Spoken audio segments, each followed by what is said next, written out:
Good thinking, buddy. Thank you. Way to freaking Amy saved the podcast. Sorry. I wasn't watching it. What was that? It was a TikTok. Was it a conspiracy thing? I don't Or like a creepy I don't thing? know. I wasn't watching It sounded it. like a creepy thing. It probably was. This is our podcast. How are you, Brie?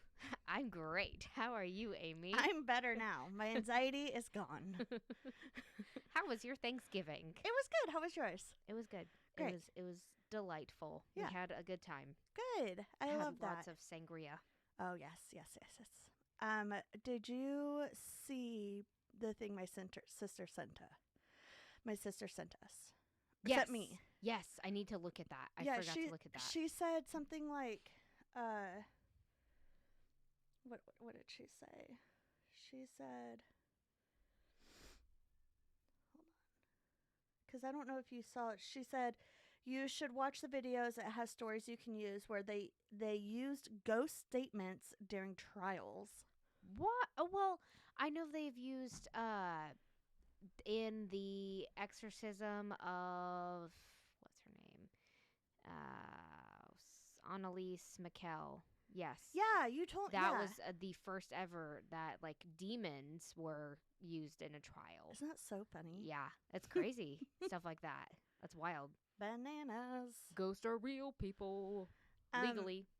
Legally, yes. Legally. Do you have a neighborhood story?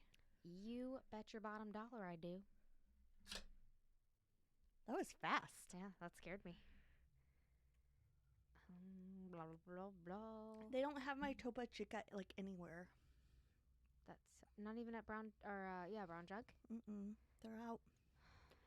No fun. I know. Yeah, because I went there yesterday.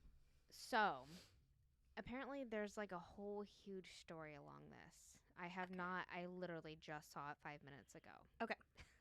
That's fair. So, I'll tell you what I know. Okay. So, we're looking at a gargoyle statue. Cute. With a Santa hat on and a Santa beard. Super festive, super cute. Love that. Appropriate. For them.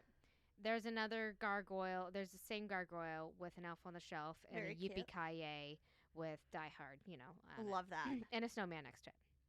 It says, so one of my neighbors left me a note informing me that my gargoyle statue is not appropriate and not in keeping with the Christmas spirit. So what I'm guessing is that they got this note before the gargoyle was dressed up, and then they started dressing up the gargoyle to mess with the neighbor. Yes. So I looked it up even more on Facebook, and there's a whole Facebook group for it. Oh my gosh. And I'm pretty sure they were just trying to piss. I'm sure they were just trying to piss off the neighbor, and they added more and more and more to it, like more Christmas decorations. It made the news. What? Yeah, it's Frank. What was it? Frank the Gargoyle. Frank the Christmas Gargoyle. Oh, I see it right here. Yeah. Let's see. Oh my lordy. Frank the Christmas Gargoyle. You guys, there is a petition out for him and everything. Oh. For it's like, what? How did I miss this? But it ends up being like all super decked out, and I love it. And it puts like Karens in their place. Yeah, come on. Let them have their fun. You know, I saw a skeleton on someone's car in Fairbanks, and they had a Santa hat on, and it looked festive and cute. So, do you hear about the drama that's going on with stuff in vehicles, lights on vehicles? No. Someone got like 7 or 8 tickets recently in a row for having Christmas lights on his car here in North Pole. And it's been like a huge uprising. Like, people are doing it now out of spite to the police officers. And Tammy Wilson, which is one of our representatives. Yeah. She posted on Facebook.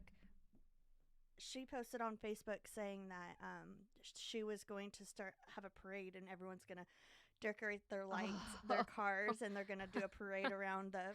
Who's complaining? The police or like public? The police are complaining and giving the guy a ticket for having lights. I mean, I understand it's technically a distraction. Yeah. I get it, but I'm pretty sure like certain LED light. I know certain LED lights aren't even allowed like in cars. Yeah, but But yeah, everyone's come on, like it's like once a year. Leave them be. Get yeah, over it. get You gonna over it. arrest everybody in town? Yeah, Go for it.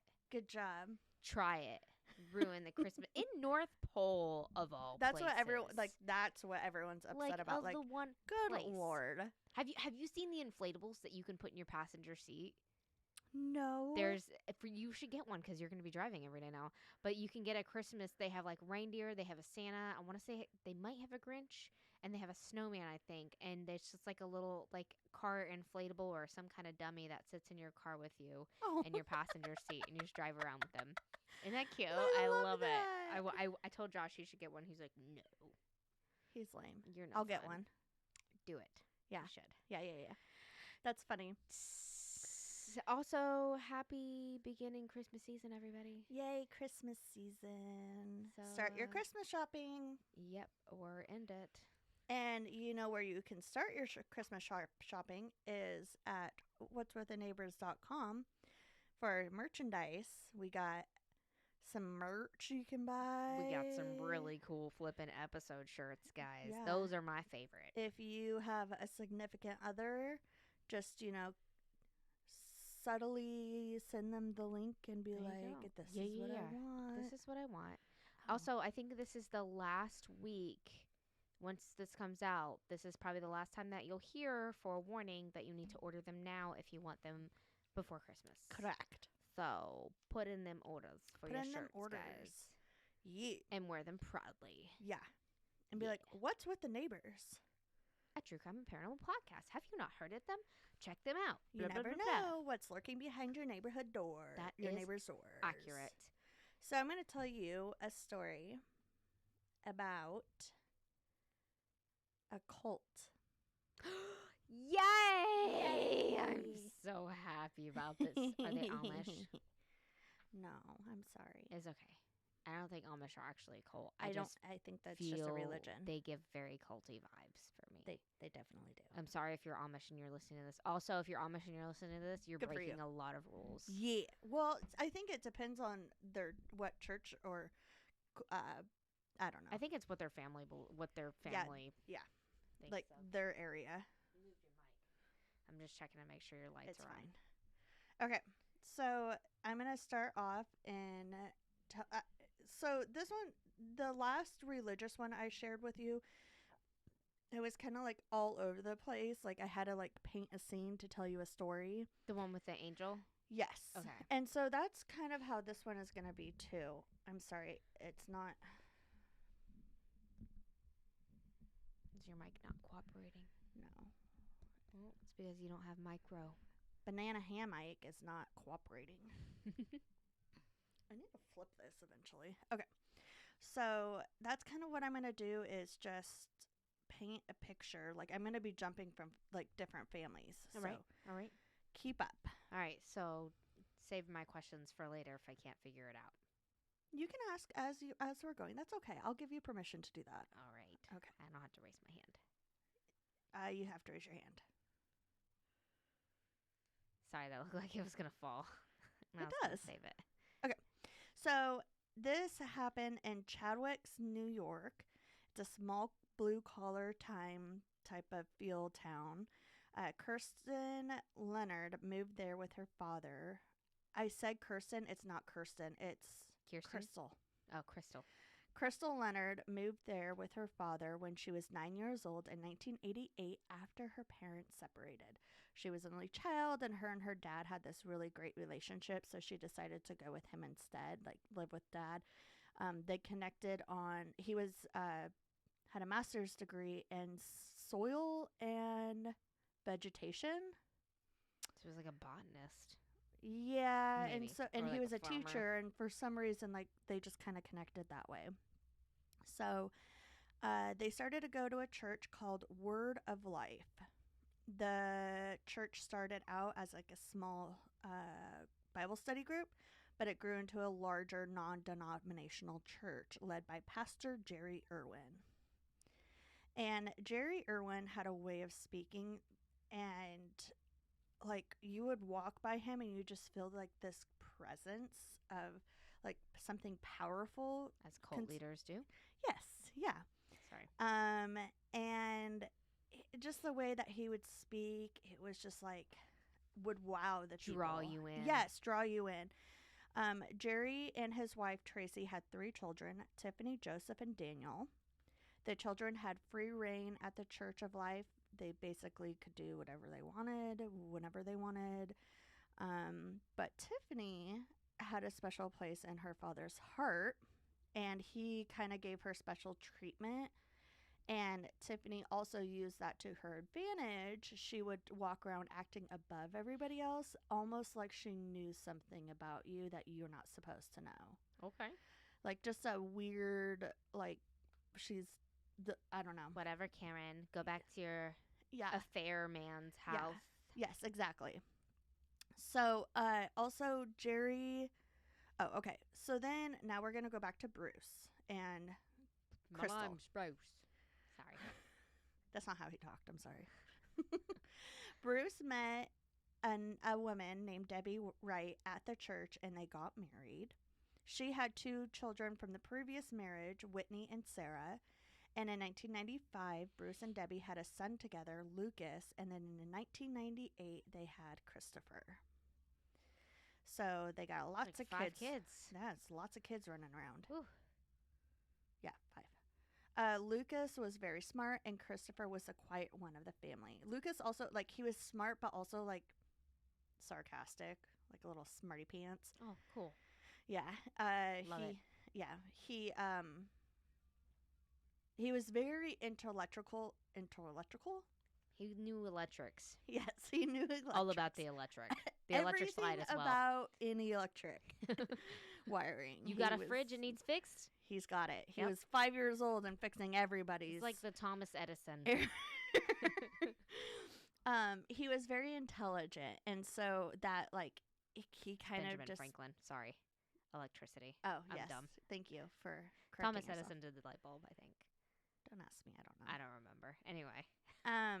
He was just, because he was so smart, he didn't, like, use it in a way to, like, make people feel dumb, but he would be sarcastic in a way like, I know, like, what you're doing is wrong. And he would just kind of, I don't even know how to explain that right now. Hold on. Kind of like a... He would, so, like, obviously his family's in this cult, and right. he knows it's not, he has Church. to, yes, it's, exactly. He's like, this is way stupid, like, this is dumb, but he still participated because he wanted to please his family. So he would just kind of be like, make fun of the things that they would do. Right. In a sense, but not to their faces. Okay. So, I guess that's, yeah. Okay. Like a passive aggressive? Yes. They would be like, you need to pay us money. And he'd be like, sorry, I didn't bring my check with me. Yeah. Like, stuff like that. I don't know. So, back to Jerry. Like I said, Jerry had a way of speaking to his members. He would say things to individuals that no one would know about them. And they would be like, whoa, how do you know that? Like, you know, I know you're a closet drinker. And they'd be like, oh my gosh, like, he's a prophet. So that got the congregation to trust him, though. Right. And to believe that he was a true prophet. He gonna tell all my dirty little secrets. Yeah. So to secure their belief, in 1988, Jerry said to the congregation, something is going to happen to Joan. And it turned out that Joan ended up having brain cancer. And she had 5 bleeding brain tumors. Oh my gosh. And while she was on the operating table, she ended up having a stroke. And the doctors were like, there's no chance at life for her. Like, she's going to be a vegetable. She's done. And when Jerry found out about this, he went to the,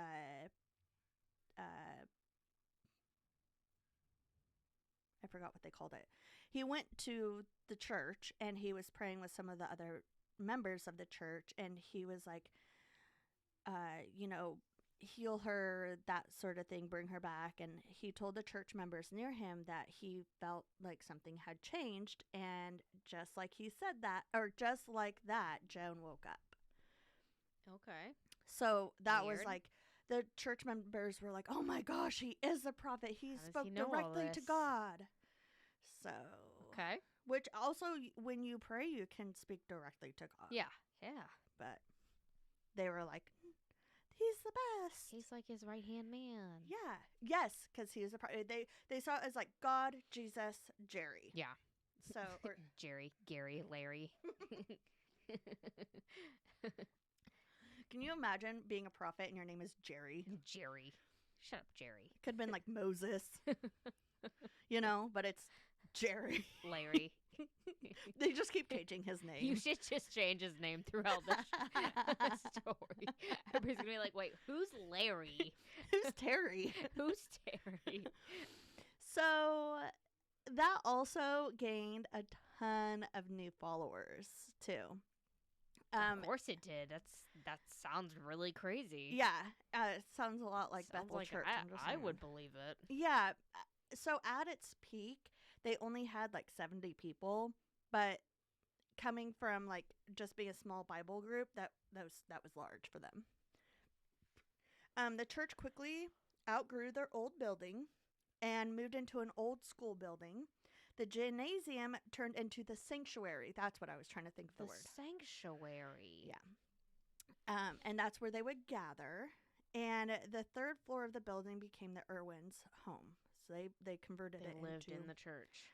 They lived in the school church school. Yeah. So a requirement for the church was that all the members must go to work because the church needed money. And you were required to give a portion of the money or of your income back to the church. Okay. So if you weren't at work, you were working on the church and improving it, remodeling it. That's bullshit. Yeah. So like one of the documentaries I watched on it, well, I only watched one, but one of the documentary I watched, the lady was like, so basically, like, if you wanted time for your family, you didn't get it. You had to work on the church. You had to either be working for money or working for the church. Yes. Yeah. So money for the church. Yeah, and then devote the money back into the church. You didn't have to give all of your money, but a lot of it. You gotta live. Yeah. Their motto was put God first, and He will provide for you. And you are not pleasing God if you are not pleasing the Irwins. So if you didn't respect them, you could be damned entirely. Oh my gosh. Oh, damned to be damned in eternity. Be damned eternity. So, yeah, sorry.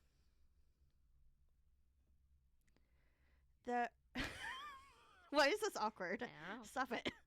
The Irwins controlled every aspect of the church members' lives. A member named, like I said, Crystal. She was only 20 years old when the Irwins approached her and said that they had selected a husband for her. Oh, okay. And she's like, joy. Thank you for getting that chore out of my life. So for happy. Me. Yeah. I don't have to go looking. His name was Chris Lindsay, and he was another member of the church. Chris and Crystal. Yeah. I see what you did there. It's cute. It's cute. Generic. She knew him. She knew of him, but they weren't acquaintances or anything like that. And so they were like, you are going to date him and marry him. And she's like, yay. And they told her, your duties is to reign in his loyalties to us. Okay, cool. So after a few months of dating, Crystal and Chris were married. And making sandwiches. Yeah, making sandwiches. Yes. After a few months of dating, Crystal and Chris were married in November of 1999. Damn, that was quick. Well, what are you gonna do? It was like a crucifixion wedding. But like, shotgun good wedding. for her for like just marrying him. Yeah, I mean, I guess listening to your ruler. I want to know if they actually liked each other. I mean, their names were similar, so I mean, they had some kind of They were meant to some be. kind of similar chemistry there. They're like, oh, your name starts with Chris. Mine too. Yeah. Now we can name all of our kids with a Chris. Funny you say that. Oh, okay. So, at the age of 25, Tiffany was ordained as the minister. Tiffany, The one that knew everybody's business. yep, the daughter. She was ordained as a minister, and by 2012, Tiffany had taken over most of her father's duties of the church, and Jerry was seen less and less. And like the congregation would be like, Who's Jerry? Sorry. Larry. The congregation would be like, "Where is he?" And Tiffany would just be like, "Oh, he's not feeling well." And then on December 20, oh, eventually he wasn't seen at all, and Tiffany was like, he had a stroke. Oh, okay. And they're like, "Oh my gosh." Well, On December 8th, 2012, Tiffany called everyone in the middle of the night to tell them that Jerry had died. oh, Just like that. poor And Terry. she took over all of his duties completely. Okay. And the congregation actually was expecting him to resurrect because he was a prophet. Yeah. Yeah, that's true. And so they would pray for days on end, expecting him to come back. Obviously, he never did. Would that be wild I if mean, he that did? would be a wild trick if they pulled that off. I mean, it wouldn't be that hard, though, because it's not like anyone saw him Yeah, beforehand. just tell everybody he's dead, and he'd be like, "Oh, come walking in for breakfast one day." And What's we're up, guys? like, Larry! So the congregation, oh, sorry. Then Tiffany told them if anything, while they were praying for him to come back, Tiffany was like, if anything were to happen, like he doesn't come back, it is because of their sins and lack of faith. "Oh, it's all their fault." Yes. Okay. Makes sense. So since He's not coming back. so they didn't, obviously he didn't come Not back. to point and fingers so or anything, but it's all of your fault. it's for all not your fault. believing. Not because he wasn't a real prophet. So the church members were hoping that Tiffany taking over the church, they saw it as a sense of hope.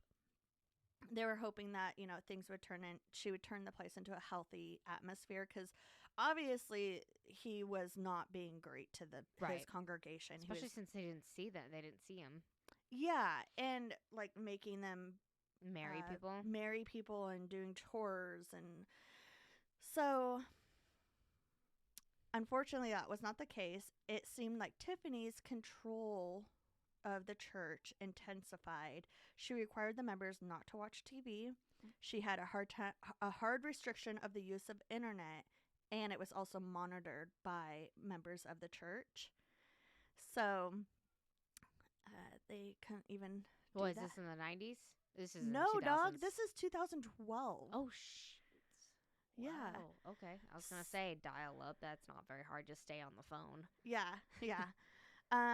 They were not allowed to talk to other members outside of the church, which I wonder, like, if they got allowed that for, like, if they're working. Like in passing. Like going to the grocery store and be like, "How's your day?" Oh, it's rainy outside. You probably couldn't. Like no small talk. No small talk, but I'm hoping that they got restrictions for their job, because that would be they really kind of hard. have to. Otherwise, they're gonna get fired. Yeah. Man, Hey, did you hear me? Go put those cans on aisle 5. Did you hear me? Fired. Fired. Fired. Tiffany also used her two brothers, Joseph and Daniel, as intimidation. They were 6'3" and 6'4", 260 and 280 pounds, like these big old Big guys. boys. Yeah, so she used them as intimidation. It was also known that throughout the congregation that Joseph had a gun collection and a weapon collection.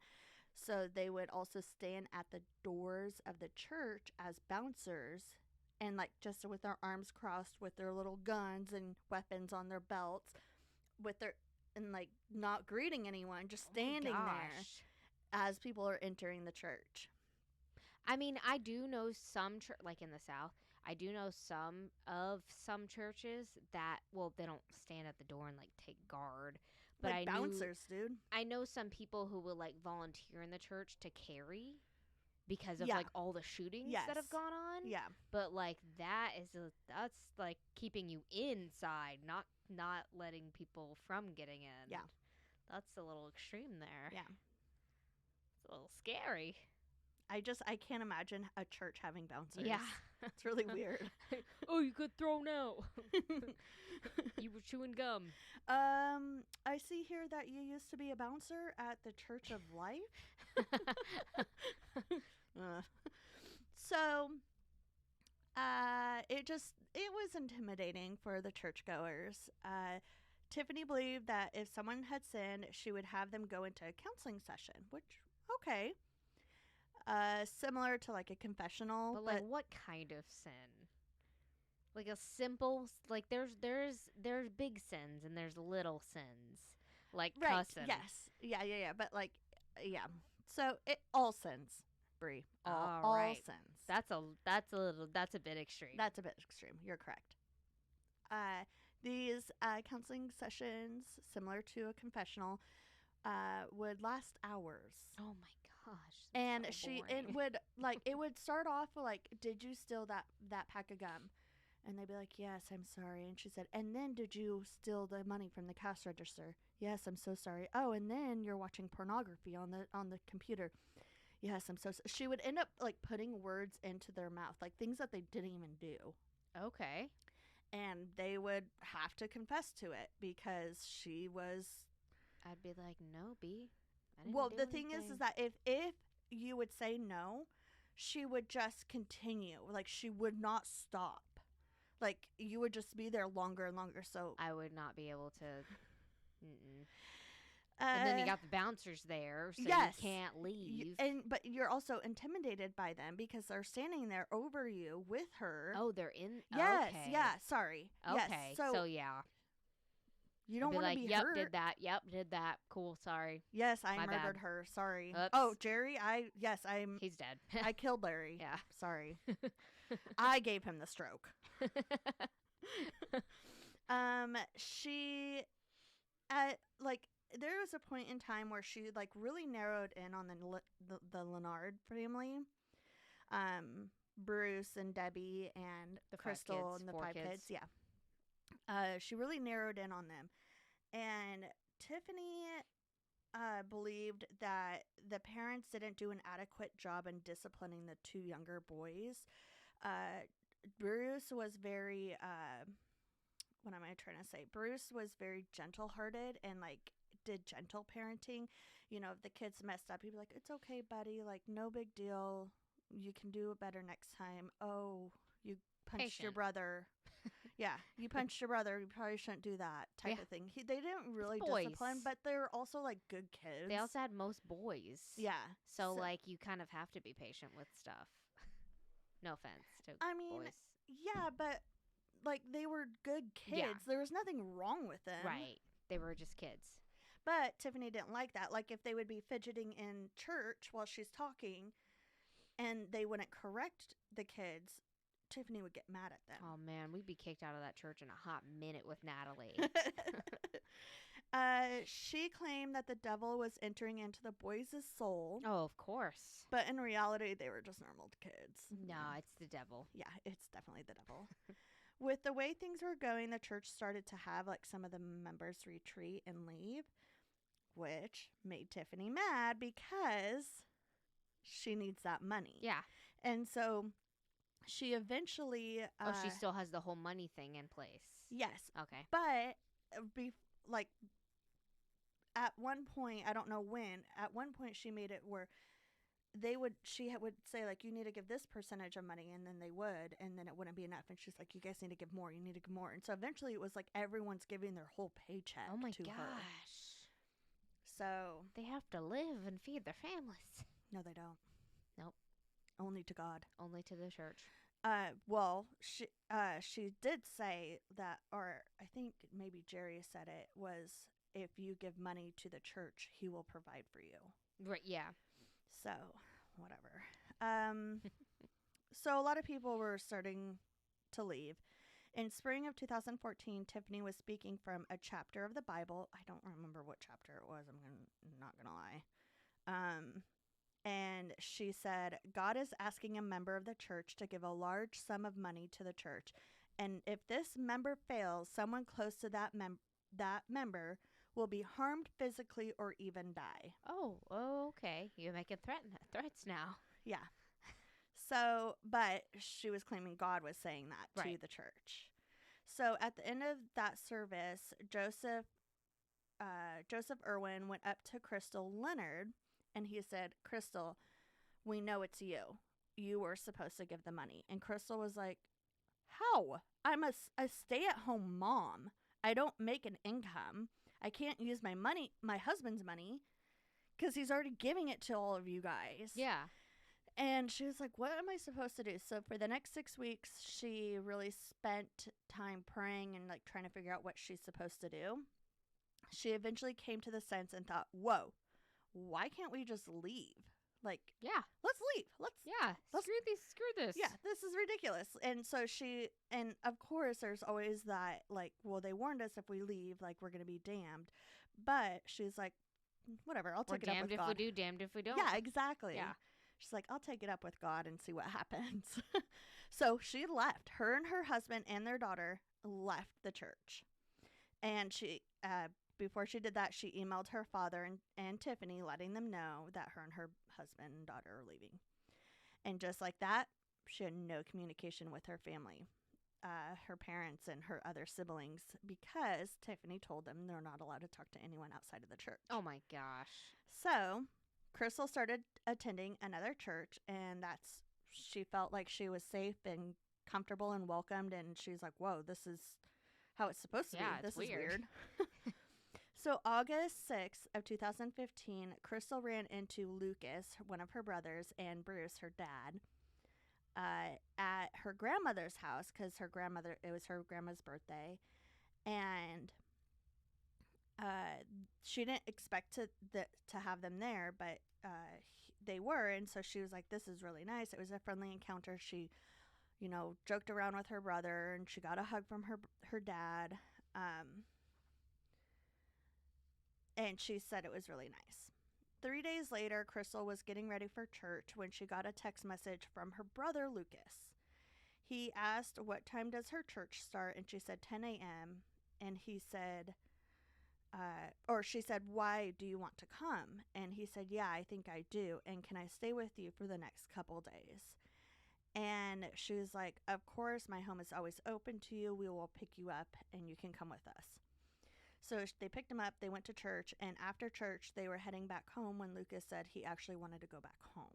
And Crystal knew, if he's going to be in trouble regardless that he went to church, and she didn't want to push more punishment onto him. So she's like, I will just let him lead, because he's already going to be in trouble with Tiffany. I don't want to cause more issues, so I'll just let him go, and maybe I'll be able to see him again. She didn't hear from anyone in her family again until the evening of October 12th, 2015. Crystal was in the living room folding laundry, and her husband was in the other room returning a phone call he had received. She couldn't hear what he was saying exactly, but she knew that something was wrong by the tone in his voice. And then he ended up hanging up, and he came into the room crying, and he told her that Lucas had died. Oh. So, using surveillance footage, the police were able to determine that a white Dodge minivan pulled up into the emergency room doors, and the van belonged to Deborah Leonard, Lucas's mom. Tiffany and Joseph Irwin were also in the vehicle. Debbie ran inside the ER, told the guard there that her son was in the van and not breathing. Medical staff ran outside and started triage treatment in the parking lot, but he ended up being pronounced dead minutes upon his arrival. He was bruised from his mid-thighs all the way to his crotch, and the doctors determined he was shot in the crotch. Oh my gosh. Debbie and Bruce were arrested immediately. The interrogation tapes showed Bruce had completely disconnected to what was happening. Like, he was just like, Like it was, That's the parents, right? yeah, it was just weird. Like they're like, this is really weird. Like they really felt like he was completely controlled by the church by the way he was acting. Oh my gosh. The ME report, medical examiner report, came back with the true cause of death. He was beat and whipped throughout his body, Oh. and the bruises on his body actually started to create a poison, which then spread to all of his Yeah. organs. Oh my gosh. Bruce, in the interrogation room, Bruce was praying like after they left for a second, he said, "Thank you, Jesus, for bringing good to the impossible time," which is very weird. What? Yeah. What good? Yeah. But at that point, he didn't know that his son had died. Okay. The Okay. guy, after that, the detective came back in and he's like, "So I have bad news. Your son didn't make it." And he started crying and stuff Oh. and wailing. But it was like, the detective was like, "Yeah, I'm sorry. My condolences." It's Like, very sorry. sorry, bro. Yeah. The detectives continued to interrogate Bruce and Debbie, but both of them were not cooperating very well. They were just like not giving any answers or telling them anything, like where it happened, what happened, who Right. did that to him, nothing. And finally, Debbie broke and gave the police just enough to identify the location of the crime, which was the church. The police entered the church, and there was just like a sense of eeriness to the place. It smelled like dust, like a mixture of dust and mold. Okay. Like Oh. just like Old. like a wet, Right. yucky smell. They started to find blood stains on the car. Oh, and it was like not kept up at all. There was like piles of like boxes. Like they would just like throw trash in like one corner and stuff. It was very bizarre. They found blood stains on the carpet and on the walls, and then they found where the beating had happened and where Lucas had died. They then found Christopher, Lucas's brother.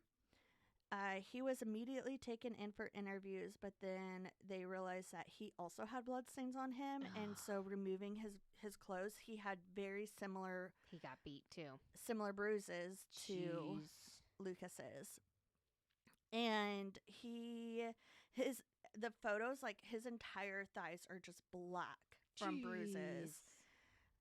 He When he was taken to the hospital, his kidneys were actually shutting down. Oh my gosh. So if Lucas had not been taken to the hospital, he would have died. He would have died because he would have never been discovered. On October 12th, the evening after church, this is what happened. Tiffany asked the Leonard family to stay behind for a counseling session, which that would just have me panic right then and there. Yeah. Tiffany had learned from Lucas's half-sister, Sarah, that Lucas went to church with his older sister, Crystal, and the parents did nothing to stop him. Oh So my everyone gosh. was getting punished. Tiffany accused the two boys, her half-brothers, not Tiffany. Yes, Tiffany. Not her half-brothers, though. Tiffany accused the boys for having voodoo dolls, witchcraft, and causing pain and suffering to Tiffany herself. Oh my gosh. Bitch, if I had a voodoo doll and it was against you, you'd be dead. You'd be dead. She then accused them for molesting young children of the church, specifically Sarah, their half-sister's kids. The boys didn't admit to anything because they didn't do anything. Yeah, and those are didn't, serious accusations too. And they also denied the accusations. Bruce and Debbie were like begging them to confess, like just say that you did it, and we can, you can be forgiven and repent and blah blah blah blah. And they also like weren't even giving any like doubt to what Tiffany was saying. They completely believed that their kids had done this just because Tiffany said that they did. Joseph, Tiffany's brother, started punching the boys in the stomach repeatedly. Their parents just sat there and watched it happen. Oh my gosh. And believed that it was called for by God. Ugh. So around 2 a.m., Bruce and Debbie started participating in the punishment. Jeez. And they took an extension cord, taking turns beating them both. Eventually, the boys started to admit to the accusations, hoping that they would stop. And Tiffany would say during the beatings, like, God told me there's more. What else have you done? So, you know how I told you that Lucas is a little smart aleck? Yeah. Well, he ended up just saying things out of spite because he's like, it doesn't matter what I say I'm at gonna this die. point. Yeah. So he was like, yeah, I did that. Yeah, I did that. Oh yeah, I hurt those kids. Yeah, I hurt my nieces and nephews, and I assaulted them and this and that, which triggered Sarah, because Sarah was like in a fit of rage, like, oh my gosh, he actually said that, he did it. Oh my gosh. So she took the extension cord, and that's her injuries that she inflicted on him is what put him where, like, he had to go to the hospital. Bruce was like, this is enough, you are killing my son. Right. And so he had them stop, and that's when he took Lucas to the hospital. And Deborah or Sarah, Which one was the one that lived? Christopher. Okay. Yeah. He was Sarah was beating Lucas more than Christopher because He was the one Lucas who was admitting antagonizing. everything. Right. Yeah. And Sarah, even to this day, or not to this day, but during her trial, she believed that he was doing those things. Like, she still believed it, but she definitely like blacked out or something because she doesn't really remember what she did. So Deborah pled guilty to assault in the first and second degree and was sentenced to 5 years in prison. And she was released in January of 2020 from the Bedford Hills Correctional Facility. So she's out, Cool. the mom. Crazy B. Bruce pled guilty to felony assault and was sentenced to 10 years in prison. He is currently in the Auburn Correctional Facility, and he'll be up for parole in 2024. Sarah received 25 years for manslaughter and assault, and she'll be up for parole in 2037. She got the worst because she finished the job, pretty much. Yeah. Joseph Irwin was sentenced to 8 years for first-degree gang assault, and Daniel received 2 years for unlawful imprisonment. Because Daniel didn't actually punch anybody. Joe did, but Daniel made them stay in the room. Right. And Crystal said during the trial that Daniel was the only one that seemed to have any sense of remorse. So, like, he actually looked like he felt guilty for what he did. During Tiffany's trial, she was emotionless and pled guilty to manslaughter and assault at the age of 29. She was sentenced to 12 years in prison, and after pleading guilty, she asked the judge to rescind her guilty plea, saying that she was forced into a guilty plea, but he denied her request. And she only got 12 years. Manslaughter is like an accident. Like, yeah, I know. Somebody. Like, okay. If you accidentally hit someone with a car. Yeah. She is currently in the Bedford Hills Correctional Facility, and she'll be up for parole in 2026. Cool. So another cult will rise. Yeah. As of now, Christopher is adjusting to his life outside. He returned back to high school and finished his senior year. And I tried to find him on Facebook. Poor and kid. I think I found him, but I wasn't positive. He's probably traumatized and probably just over it. How it blows my mind how people get so, like, engulfed in, like, these and believe cults these and things. Like your own flesh and blood. You beat your child to death. Yeah. Good job.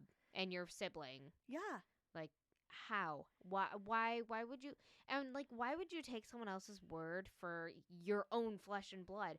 And, like, that woman, or Sarah. Yeah. Did your kids say anything? Exactly. Like, or are you just taking the church lady's word? They did an examine on the children, like did a rape kit, and nothing. There was no evidence. There was no evidence. That's ridiculous. That's good, but Ugh, goodness. Freaking cults, man. I know. They're wild. Yeah, they are. They're I very fascinating. I'm like blown away that this happened within the last So 10 recently. years. Yeah. So What weird. was the church called? Uh Church of Life. Church of Life. Okay, I thought that's what Which you said. I googled Church I've of heard Life, that one. and because there's like some in there's a Church of Life in Delta Junction. Is it the same thing, you think? I don't think so. I No, think they yeah. just have the They same name. they just happen to have the same name. But it's just weird. I was like, what? This happened in Delta People Junction? probably join the church and they're like, and they're like, no. Do you It's guys a do some culty stuff here? common misconception. Not the same church. We spell life differently. LYFE. Yeah. That was a good one. Yeah. I feel sad for the siblings. I feel that- sad for all the people in your stories. Yeah, that's true. For most of the people in your stories. Not the bad guys, though. No. They deserve prison. They deserve that bitch deserves life. Yeah, that's just crazy because Or more than 12 years. Isn't it illegal to like have a cult? Yeah, I would think so. I don't know. You can have your own beliefs. It's you. That's true. It's. I think it's an amendment that you can have your own. I don't know. What are you looking up? I'm looking it up. I feel like I'm gonna have problems with my kidney stone this week. It's protected under the First Amendment. Yeah. What is it? What's the first amendment? Establishing religion and protects freedom of religion. I thought it was something freedom of religion. Yep. Yep, and for freedom of speech. Oh. So our neighborhood cult is not illegal. Correct. Join that Facebook page, you guys. Yep, Facebook group. Remember? Yep. So, speaking of neighborhood cult, we're gonna do things a little bit differently. Mm-hmm. And what am I starting with again? We forgot to write it. We're not following. Yeah. So. Oh, to follow. So we're gonna do things a little bit differently. To follow us, everybody, you can join us in our Facebook group that Amy just mentioned. What's with the Neighbors?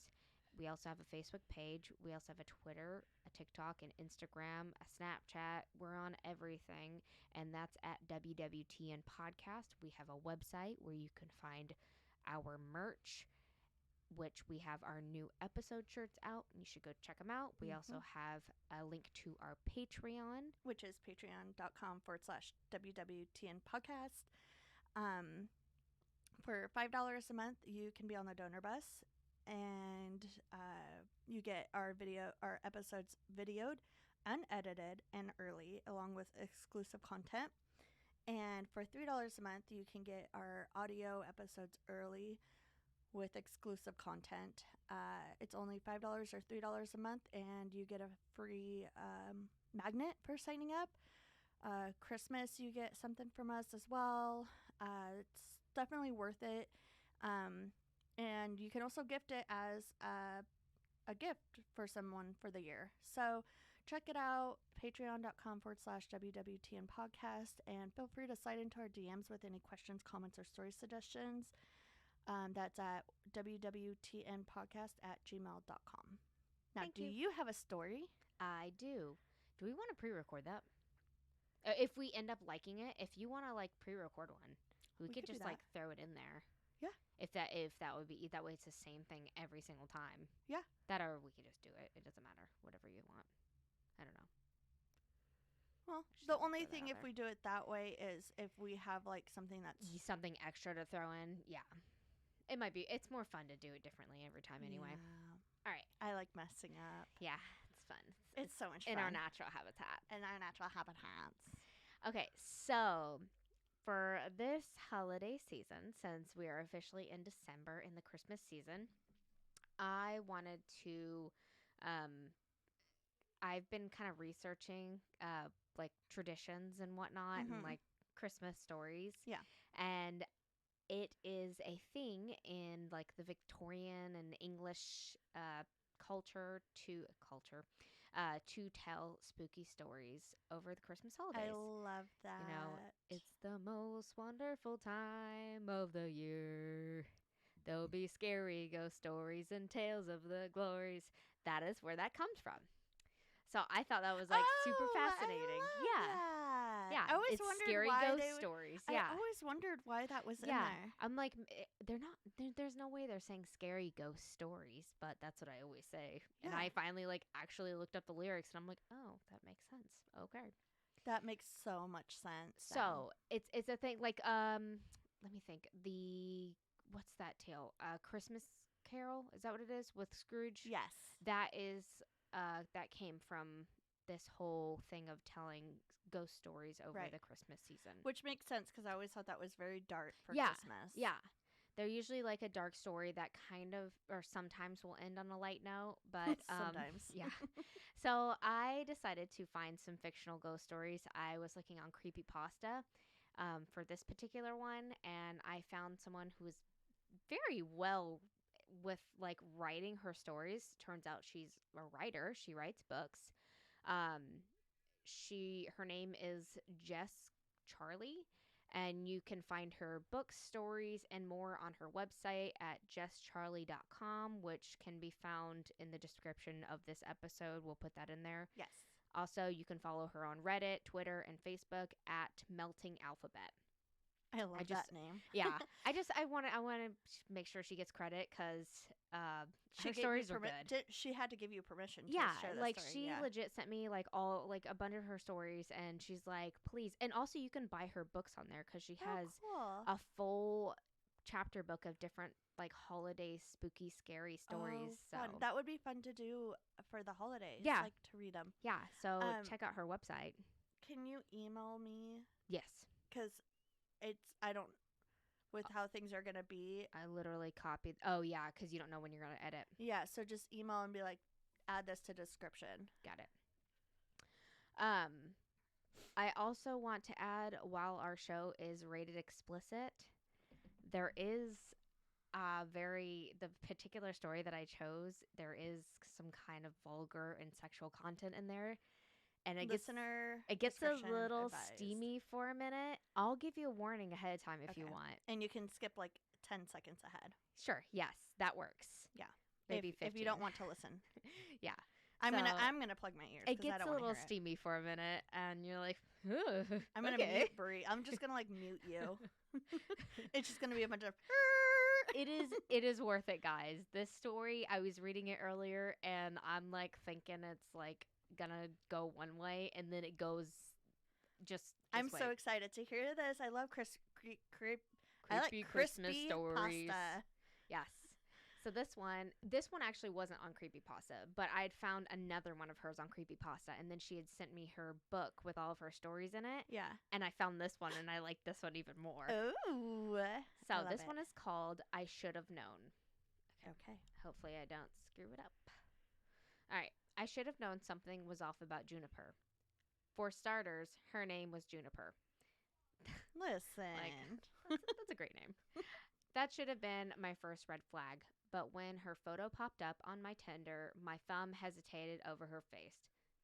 Yeah, it was a bathroom selfie, and yeah, her lips were pursed in an annoying duck or semi-duck face, but fuck, she's hot. My thumb slid across my phone screen as I swiped right.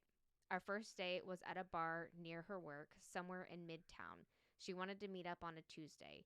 I'd have preferred a weekend night, but whatever, I'm flexible. When the catch is hot enough. Wow. It was some douchey place with a sports reference for a name, foreplay or something. Clever. The place was filled with frat boy, now financial advisors, taking advantage of happy hour specials and attractive bartenders in tight tank tops. I grabbed us a table in the back behind the giant Jenga and pool tables. We've all been to those places. I haven't. I have. There's a really cool place like that, and there's a couple cool places like that in Destin. My That's phone cool. buzzed when a text message, running late, be there in 10. I rolled my eyes and took a sip of my cheap Jaeger. Is it Lager. I think it's Lager. lager. I Sorry. was like, Yeah. is there any Not other Jaeger. type of Jaeger? Not cheap lager. Lager. She better be worth it. Jeez, he sounds like a Like a jerk. douche. Yeah. My beer caught in my throat, and she walked past the bar into the main setting area. She scanned the room for me, her long blonde hair over one shoulder. She wore a fitted button up shirt, unbuttoned at the top, and a pencil skirt. Her long, thin legs ended up in a pair of pink pumps, a little bit of the spice in an otherwise fairly conservative business outfit. I felt my groin warm as my eyes lingered Ew. on her calves. That's not the spot. Her face lit up with recognition when she caught my gaze. Her tender picture didn't do her justice. Her nose and chin were rounded, her face an oval with a slight widow's peak. Her lips were full and rosy pink, her blue eyes wide with excitement. I raised my glass and smiled my most charming first date smile. 5 hours later, I lay in bed, empty and satisfied. Lay in bed with her, empty and satisfied. Ew. Overall, a decent first date. As I listened to the water running from Juniper's bathroom, I decided with drowsy comfort that she would make a great sacrifice. What? We dated for a few months. Juniper was hot, cheeky, and wild in the bedroom. Things were going great until she invited me to her parents' cabin for Christmas. Oh. My father passed away earlier that year, so no one was waiting for me. I had to keep Juniper close for this year's offering, and I figured it was the season of family. As they say, the more the merrier. We weren't able to drive up to her I'm cabin sorry. I'm just till like, Christmas Eve. Yep, just keep on listening. Juniper worked as a legal secretary, and the office didn't That's give what her I'm much gonna do. time. I know. Oh yeah. I'm not gonna be a secretary, but But it sounds like the same a thing. secretary to the secretary. Kind of. It just makes me think of Dwight Schrute, Oh. assistant to the. Juniper worked as a legal secretary, and the office didn't give her much time off, so it wasn't till around 3 p.m. before we were loading Juniper's luxury crossover. It's okay. I thought. It's okay, I thought. Still plenty of time. Okay. She wove the car through snowy back roads and explained to me what a snow tire was. I had only recently moved up north from Florida, and I thanked Christ she didn't ask me to help drive. But I had never seen snow before, and its beauty struck me. I watched out the window as we passed the sparkling white landscape, mesmerized. That's always kind of cool to see people For the see first time? snow Yeah. for the first time. Yeah, especially when it's sparkly. Yeah. Her parents, both lawyers, were loaded, so I don't know why I was surprised when we pulled up to the family cabin. The 2-story mini mansion was built from polished wood and stone. Large columns stretched up from the ground to the roof, creating a sharp awning that sheltered the double glass front doors and floor to ceiling windows that spotted the modern exterior. Juniper parked her car at the top of the driveway, expressing obvious annoyance that all 3 spaces in the garage were already taken by her parents and sisters. How annoying. I have to park outside. Ugh. 3 spots were taken. I am gonna say I am very annoyed. I have to park outside for work. There's no parking garage there? No. That sucks. I know. Rick said after a couple paychecks, I can get an auto start, so I can start from my car. That'd be nice. Yeah. Aw. You should. That would be really. I wish I had one of those. Yeah. I peered out the passenger window at the house. Large, soft snowflakes fell lazily to the ground, illuminated by 2 spotlights shining from the front yard onto the cabin's facade. The light reflected off the snow, giving it the illusion that the heavens were raining gold. Oh. Wow, I know I'm from Florida, but I paused. This isn't really what I was picturing. Juniper lowered onto the wheel to get a better look at her family home. Her face glowed in the warm light from outside. She chuckled. Yeah, I know, but don't be fooled. It's not all fancy. She eyed me mischievously. The cell service is fucking shit. I nodded, as if that one fact brought her whole family back down to earth. You brought your swimsuit, right? I laughed at the joke. Oh, of course. Her smile fell. No, Calvin, I'm serious. You brought your suit, right? I looked out at the snowy wilderness around us, unsure how to respond. Juniper sighed. For the jacuzzi. I'm sure my dad has an extra pair you can borrow. It might be big on you, but it'll do. Oh, great, I said without much enthusiasm. Big wet snowflakes coated us in the few minutes it took to unload the car and jog to the house. The door closed with a thud, and Juniper dropped her bags, kicking off her pristine duck boots before bounding down the hallway. Amber, Clover, where are you guys? I placed the box of meticulously wrapped gifts I had been carrying down and grabbed a quick look at my watch. 5:14, perfect. The ride up was faster than I had expected. Still plenty of time. Oh my gosh. I don't want to know what happens. I looked around to see what I was standing. What I looked around that I looked around to see that I was standing in an entrance room. The wood floor and walls glowed with yellow light radiating from a huge chandelier hanging above my head. It was made of light gray branches braided around each other, their bark smooth and manicured as if they had naturally grown that way. Sounds really pretty. Yeah, it does. Feminine squeals rang down the hall from the back of the house. I stood there awkwardly, unsure what to do. At least I looked the part. Juniper, dissatisfied with my wardrobe, had bought me a tan wool coat. She explained that my faded leather jacket was neither weather appropriate nor fashionable. Wow. I had moved up to the city during the summer, and my closet hadn't been prepared for the blistering winds and the snow of the north. I'm lucky I had Juniper to help with that, at least according to her. Snow clung to the shoulders of the department store coat as the warmth of the house embraced me. I could feel the chilly wetness of melting snow sink into my knit beanie. A matching scarf was wrapped around my neck, the fibers clinging to my moist lips unpleasantly. I grabbed at the scarf with my gloved hand and pulled. In my defense, I wasn't used to the lack of individual fingers and clumsiness of a hand wrapped in thick wool. I had half of the unwielded piece of clothing in one hand while the end hugged my throat tightly when the Mills family entered. Oh my gosh. Oh no, baby. Juniper's voice was filled with amusement. As she rushed to help me, she took the scarf and carefully untangled it from my neck. A graveled voice boomed, filling the space. June, you mentioned you were from the South. June mentioned you were from the South. Guess you guys don't really need winter accessories down there, huh? Juniper continued to help me undress out of my winter outwear as I turned. Behind her stood the beast of a man. He towered over my 5'11" frame, his shoulders broader than a football player's. His beard was thick, yet nearly trimmed. He wore a fitted flannel shirt and pressed jeans, making him look more like a lumberjack who modeled for L.L. Bean on his days off, than a lawyer.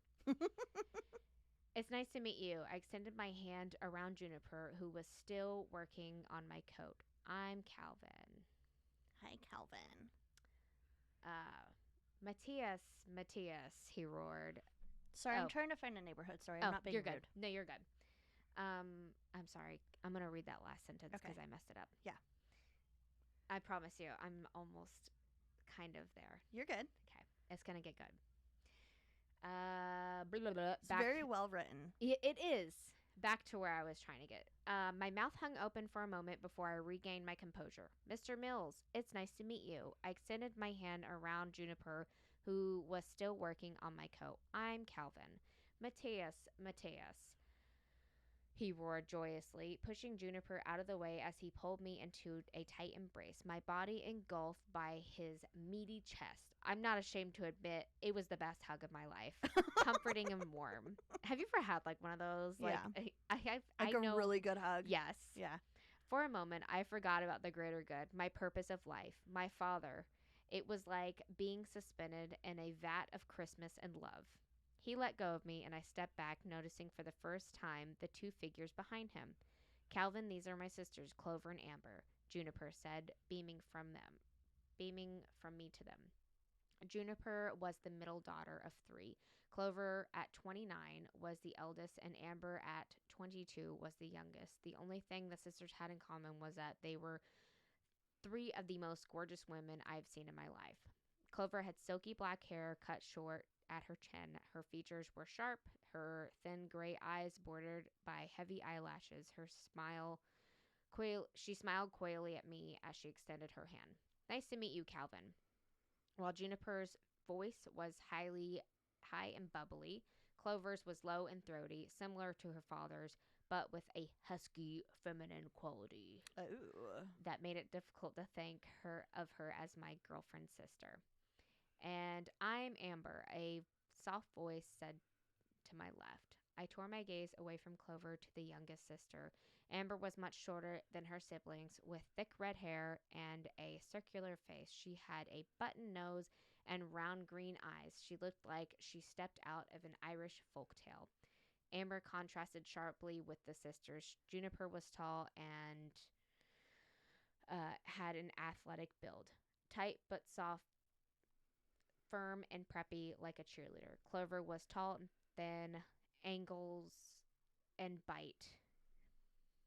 The only one in the room who actually looked like a lawyer, but ironically was a painter. Oh. And Amber, Ironically. ironically, and Amber, well, let's just say Amber's curves swelled and embedded in all the right places. A sailor could get lost in exploring those rolling waves. Oh. I smiled and took her hand. It was a pleasure to meet you. Juniper didn't talk about her family much, and I knew well enough not to ask, but I made a mental note to discreetly broach the subject of whether she and her sisters all had the same parents. Where's Mrs. Mills? Matthias smiled, wavered. She had to run an errand. His eyes shifted to Clover, whose returning gaze narrowed slightly. His dark eyes shot back to mine, and he smiled confidently again. The moment of weirdness over as suddenly as it started. She'll be back later. Come on, Juniper, help us with dinner, Amber said as she grabbed her sister's hand and began to pull her down the hall. Clover's mouth turned downwards as her dark eyes lingered on me for a moment before following her sister's.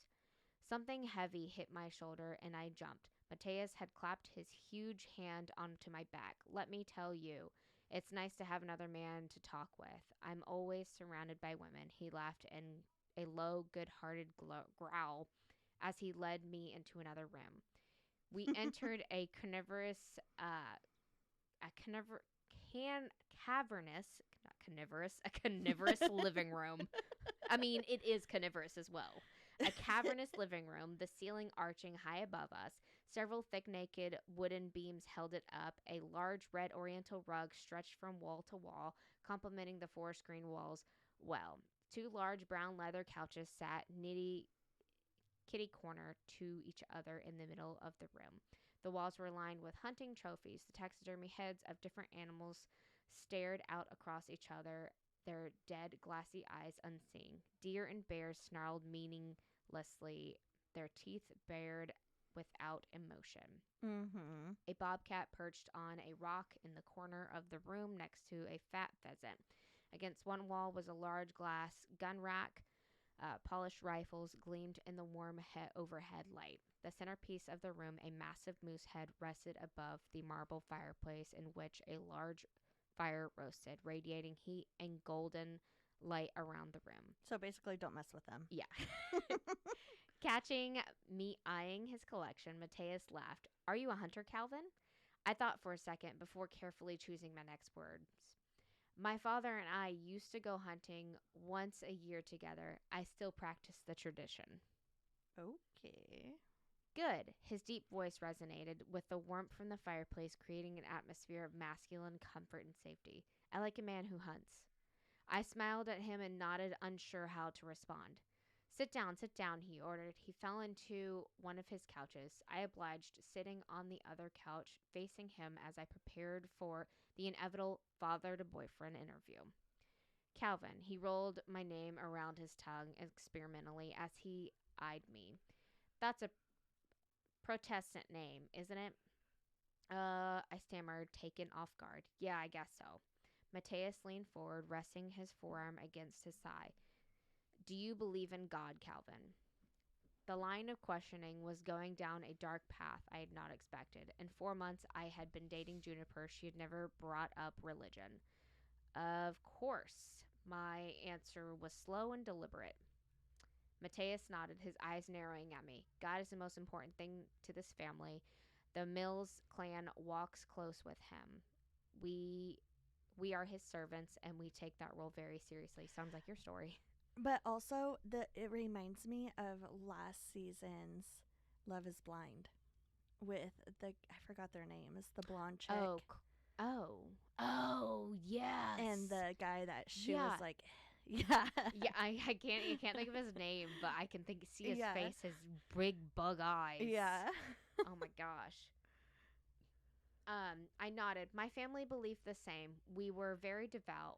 Were, Mateus asked. My father died this past February. I never knew my mother, but my dad raised me to be fearful of God.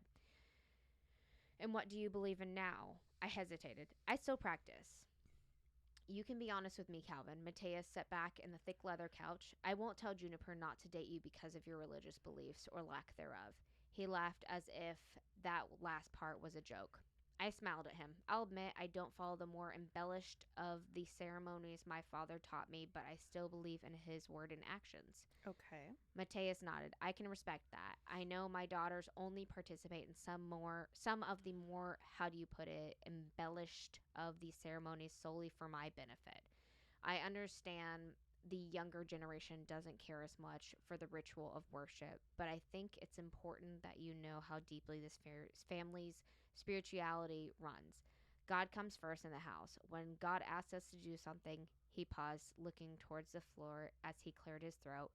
He looked back up at me. He gazed fierce, freezing me in time and space. We obey without question. It's like a really Okay. serious first talk. Yeah, it is. As it should be, I said. We stared at each other for several moments before the tension was broken by Mateus's deep laughter. I like you, Calvin, he stood. I'm gonna go grab a beer. Want one? That'd be great, thanks. He left as I sat in the living room surrounded by the fire and death. Dinner and drinks passed uneventfully. The food was delicious, and Mateus's wine cellar was impressive. I didn't even notice the absence of Miss Mills throughout the course of the meal. Oh yeah, she still hasn't shown up. Nope. Mateus kept filling my glass, and I drank the rich red wine with relish. It's probably blood. I should have. Oh, I didn't think about that. I should have known better. Christmas Eve had been me and my father's night, so maybe my overindulgence was an attempt to deal with his absence. Maybe I wasn't ready to go through that night's rite without him just yet, but I knew at the back of my mind that I had to, that it was my duty, that I owed it just to my father, not just to my father, but to the world. As Mateus poured another glass of wine, I looked down at my watch. 9:58. I need to pace myself to rest. I need my wits and strength for the witching hour. Oh my gosh. Luckily, I did not have to excuse myself early. As the clock struck 10, Mateus raised his glass in cheer. Let us bless our last sip of wine before we head to bed. His eyes twinkled with drink. Tonight's a big night for us, so let us toast to the family. He held his glass towards me and new friends, to endings and new beginnings. He winked, his smirk lopsided. To most sacred holiday and to God, let us give to him all that he asks of us, and hope he favors us with the treasures of his bounty. He stretches his glass to mine. To Saint Nicholas. Our wine glasses clinked as the sisters' voices echoed their father. To Saint Nicholas. I laughed and drowned the last of my wine, attributing each and every red flag to the quirkiness of rich and spoiled family of lawyer lumberjacks. So, um, here's the part. Hold Plug your on. ears, everyone. I'm taking I'm taking a second. I need to figure out how many because I know this is long. Okay. But I'll tell you in a second. Okay.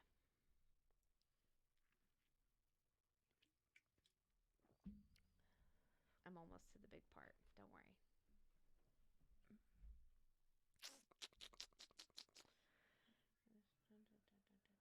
Okay. So I only have like 3 pages left for today's story. Okay. Okay. Aww. Where's Jessie? She hasn't been in here the whole time. Look what I found. Oh, sorry. What is it? Where did it go? Is it a 2? Hey, Micro. Where's Micro here? where it is. Oh, it was like a little like teddy bear or something. Oh, cute. Yeah. Baby. Was it my ghosty? No, probably not. Okay. I'm sorry that Ghosty's missing. I hope I'm not putting you to sleep. You weren't. Okay. All right. I awoke later that night. Okay, this is the part, people. Plug your ears. Explicit content coming to you now. And I'm going to be I'm so glad most of you can't see my face. All right, I'm just going to try to breeze through this. I woke later that night to hands running up my chest. I opened my eyes, my mind groggily trying to catch up to my body's instant reaction. A warm, naked body pressed into me. I rolled towards her, pulling her closely. It's not her. My lips found her soft skin, and I kissed her neck, tracing the gentle curve to her jaw. Something brushed lightly against the back of my neck, but my brain was too drenched in desire and sleep to register the sensation. She moaned, and I ran my hand up her side. As I cupped her breast, the supple flesh gave under my fingertips, and electricity shot through my body as I squeezed, bringing my mouth to hers. I kissed her deeply. Arms wrapped around my back, and I opened my eyes with instant focus. My vision suddenly filled with Clover's cold gray eyes, or cold gray gaze. I knew it wasn't her. So it's not the sister. I recognized the sensation of breasts much larger than Juniper's or Clover's pressing against my back, firm and soft. Amber's breath was hot on my ear. Shh, don't fight it. Her tongue Thought it was going to be the mom. Her tongue slid across the sensitive skin at the top of my neck and brought my earlobe between her lips. She sucked softly, and my dick swelled. I turned to face her, her lips finding mine as I pressed myself into her thighs. I moaned lightly as Clover's hand snaked around my hip. As I kissed Amber, Clover moved my cock, gently teasing it before wrapping her fingers around the shaft. Oh fuck, I gasped as she began to stroke. I rolled onto my back, my eyes closed as Amber and Clover explored my body, their heat radiating into my sides.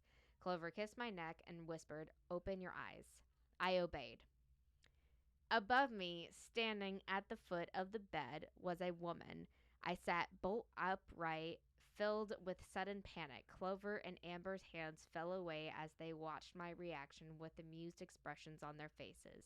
The woman stood looking at me. Her hair was long, longer than Juniper's, and it was stark white.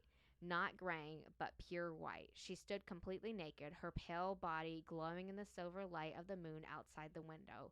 Her eyes were wide, revealing pupils completely milky with cataracts.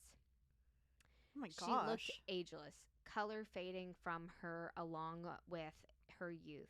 Yet her fair skin was still smooth and firm. "Calvin, Mom, Calvin." Clover cooed beside me, her voice a mix of sensuality and power. Miss Mills stared at me with those unseeing eyes, and she smiled. "It's nice to meet you, Calvin," she said quietly, her voice delicate. I was breathing heavily, my panting shifting from arousal to feel in more than seconds. My fight or flight instincts was screaming at me to do something, but I was frozen. My eyes darted to the digital clock on the nightstand. 11:28. My alarm was set to go off only in a few minutes. I still had time to prepare for the ritual. I looked up at Mrs. Mills, who was still smiling at me, waiting for a response. My voice came out strained, tight with fear, confusion, and some embarrassment at the sheer amount of nudity around me. That's me. Yeah. Like, "Hey, family! Yeah, I didn't know you guys were like this." "You too, Mrs. Mills. Please call me Holly." Without waiting for a response, she turned to Clover. "He will do. Prepare him for the sacrifice." I felt a pinch in my neck, then darkness. And since this is a long story, I'm going to do the second part of it next week. What? That's it? Yes. So he felt a pinch in his neck and then darkness. Yep. Okay. All right. Gosh dang it, Brie. And the wait ends. It's like, what? Like the way it began, you're like, he keeps on mentioning this whole sacrifice thing, keeps on just throwing that word out there. Yeah. It's like, okay. And then like he goes to this nice house and it's like this nice cool family, and then boom, they're crazy too. Maybe crazier. I bet they're vampires. You're just gonna have to find out. I'll And have to so come are back you, next week. listeners. Well, that was good. Thank you. You're welcome. I'm sorry if it was a lot. It's a book, so Yeah. I was reading word for word. I didn't want to take out anything or Right. change anything. Obviously, it's not mine to change, but her stories are really well written, as you can tell. Yeah. But yeah, it was long, and I'm glad I only did half of it because your story was kind of long too. So Yeah. Yeah. yeah. All right, You want to hear a neighborhood story? I do. Okay. So this one's from next door. And it's from Sharon. And it says, cursing at my dog. Whoever just told my dog to shut the F up needs to come to my house and speak to me and my husband directly. Oh, okay. Don't you curse at my dog. Yeah, don't talk to my dog that way. I'm only allowed to talk to my dog that way. At the same time, you're just like in a mood and you're so mad, especially if your houses are closer together and like someone's dog just won't shut up and you just go outside and like, shut the Yeah. F up. Yeah. Yeah. I get that. I mean, like, she just could have been having a bad day. She could have been having a bad day. Maybe. You know. But also don't talk to my dog that way. Yeah, but also like be nice to my dog, Yeah. please. So My dog I only, get both sides. Yeah, I get both sides. Yeah. I only can talk to my dog that way. Yeah, exactly. Like, can you just tell me to get my dog to shut the fuck up, and I'll tell my dog to shut the fuck up. Exactly. It's fine. Yeah. I got this. We'll see you guys next week. Yep, we're gonna get going and enjoy your holiday season. Yeah. And buy those merch shirts. Yeah.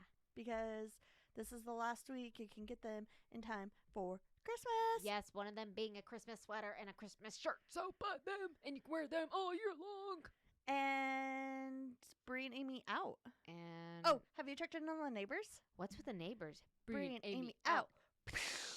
Yeah, I like that better. Yeah. That's good. Yeah, I do too. Actually, is less stressful or I don't know, rushed.